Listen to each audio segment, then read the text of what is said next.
અત્યારે સંકલનમાં જે અમુક જવાબ મને મળ્યા છે, અમુક જે નથી મળ્યા, એનામાં ખાસ પ્રશ્ન જે જમીન અમારા ડેમોનો જે સર્વે થઈ ગયું છે, ગ્રાન્ટ ફાળવાઈ ગઈ છે, બેબર ચામરી ડેમ, એવી રીતે લૈયારી છારી ડેમ, એની સર્વે કરી ફોરેસ્ટમાં જમીન કેટલી આવે છે, કેટલી સરકારી, કેટલી પ્રાઇવેટ, તો એની તાત્કાલિક જો DLR માપણી આપી દે, એવી રીતે ડુમરા જે સનતો મળી ગયું છે, પણ હજી ખેડૂતને ઘાત નિશાન કરી નથી દેવામાં આવ્યા. પછી ઝાડવા જે મૂળ ખેડૂતોની જમીન છે, એનું ફોરેસ્ટવાળા દર વખતે અમારી જેમાં કનડગત કરતા હોય, મૂળ સર્વે નંબર છે, અને જે ફોરેસ્ટને કરવો જોઈએ, જે ફોરેસ્ટની જમીન છે એ વાવે છે, એનું કાંઈ નથી કરે, ખેડૂતોને ખોટી રીતે કનડગત કરે.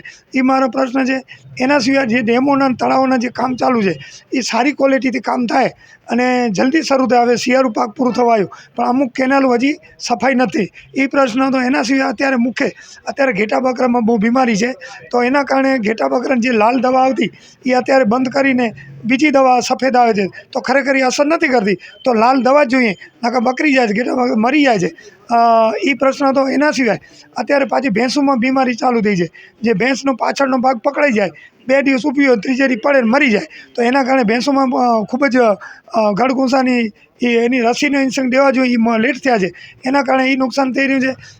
એના સિવાય નખત્રાણા PSCમાં જે મુખ્ય સેન્ટર છે, એનામાં એમ્બ્યુલન્સ જૂની થઈ છે, હજી સુધી એમને આપી નથી, એના કારણે તકલીફ થાય છે.